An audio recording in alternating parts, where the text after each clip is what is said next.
8 फेरों का 8वां वचन।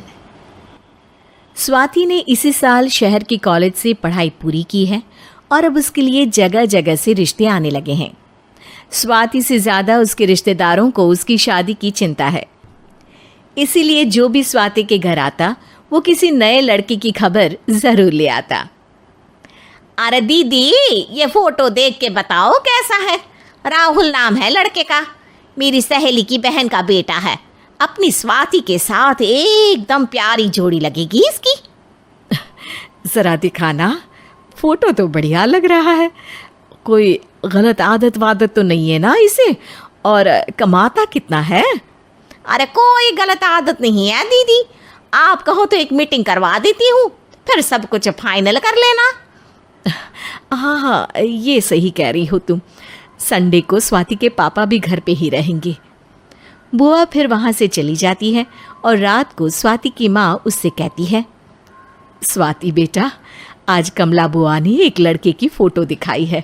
संडे को वो लोग मिलने आ रहे हैं, तैयार हो ना तुम बेटा? अरे मम्मी, आप कहाँ कमला बुआ के चक्कर में आ जाती हो? अभी इतनी जल्दी कोई शादी वादी नहीं करनी है मुझे। अरे बेटा, अच्छा लड़का है, बुआ जानती है उसे अच्छे से। हाँ स्वाति बेटा, एक बार मिल तो लो, बाद में देखेंगे आगे क्या करना है। वैसे तो कमला रिश्ता लाई है तो मना करने का तो कोई सवाल ही नहीं उठता। संडे की सुबह होती है और कमला बुआ राहुल और उसके मम्मी पापा को लेकर स्वाति के घर आती है। अरे आइए आइए भाभी, इसे अपना ही घर समझिए। इनसे मिलिए, ये मेरे भैया और ये मेरी भाभी हैं। नमस्ते भाभी जी, ये है हमारा लड़का राहुल, सरकारी नौकरी की तैयारी कर रहा है ये। वैसे आपकी बेटी कहाँ है? अरे स्वाति बेटा, बाहर आ जाओ। वैसे कितनी पढ़ाई की है स्वाति ने? जी, पोस्ट ग्रेजुएट है हमारी बेटी साइंस में। ये सब तो ठीक है, पर घर संभालना जानती है या नहीं? हमें कौन सी इससे नौकरी करवानी है, नौकरी तो मेरा बेटा करेगा ही। पर मैंने इतनी पढ़ाई की है और आप चाहती हैं कि मैं घर पर ही बैठी रहूं? अरे स्वाति बेटा, ये बड़ों की बात में तुम कहाँ बोल पड़ी? हम सब देख लेंगे क्या करना है क्या नहीं। हम तो इसी बात पर विश्वास करते हैं कि घर के लड़कियां घर में ही रहे तो ज़्यादा अच्छा रहता है। वरना भाई साहब, आप तो आजकल के हाल जानते ही हैं, कितनी घटनाएं होने लगी हैं औरतों के खिलाफ। स्वाति बेटा, रसोई का काम तो पूरा जानती हो ना? शादी के बाद तुम्हें ही संभालना है वो सब।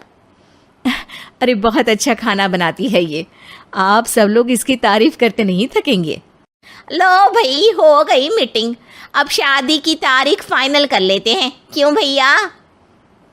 भाई, हम तो पंडित जी से चर्चा करने के बाद ही तारीख फाइनल करेंगे। सालों से हम उनकी बातें मानते हुए आ रहे हैं। लड़के वाले और कमला बुआ की बातें सुनकर स्वाति एकदम नाराज़ हो जाती है और उसे लगने लगता है कि शादी के बाद उसे घर पर ही बैठना पड़ेगा। लेकिन घर वालों के आगे उसकी एक नहीं चलती और उसे शादी के लिए हाँ कहना पड़ता है। शादी का दिन आ जाता है और सब मंडप में जमा होते हैं। अब फेरों का समय हो गया है, अब कन्या अपने वर से 7 वचन मांगेगी। आप किसी धार्मिक आयोजन में जाएं तो मुझे भी ले जाएंगे। आप मेरे माता पिता का भी बराबरी से सम्मान करेंगे, हमेशा मेरा साथ निभाएंगे। आपको दोनों परिवार की जिम्मेदारियां बखूबी निभानी होगी। हर ज़रूरी बात में मेरी भी राय लेंगे। आप सभी गलत आदतों से दूर रहेंगे। आप मेरे अलावा किसी और औरत से कोई गलत संबंध नहीं बांधेंगे। ये 7 वचन पूरे हुए, वर क्या तुम्हें ये सारे वचन मंजूर है? जी हाँ पंडित जी, मैं सारे वचन अच्छी तरीके से निभाऊंगा।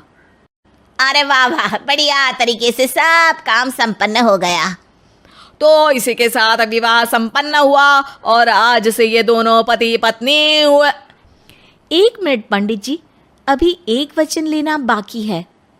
अब कौन सा वचन है बेटा? मैं अब हमेशा के लिए किसी दूसरे घर में जाने वाली हूँ, तो पति के अलावा मैं अपने सास ससुर से भी एक वचन लेना चाहूँगी। अब कहो बेटी।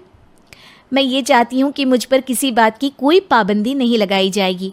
मुझे सब कुछ करने की आज़ादी होगी और मैं भी विश्वास दिलाती हूँ कि मैं एक अच्छी बहू बन के दिखाऊंगी।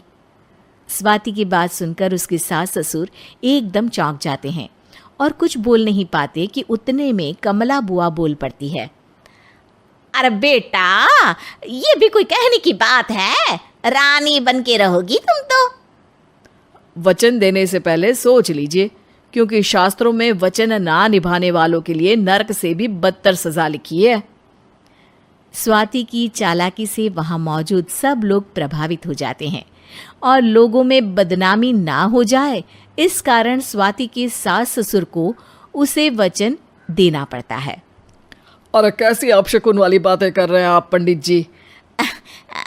हमें मंजूर है बेटा तुम्हारी शर्त।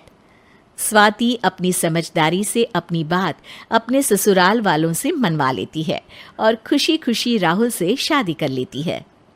अब से हर शादी में मैं खुद 8 वचन दिलवाऊंगा। ओम मंगलम मंगलम मंगलम।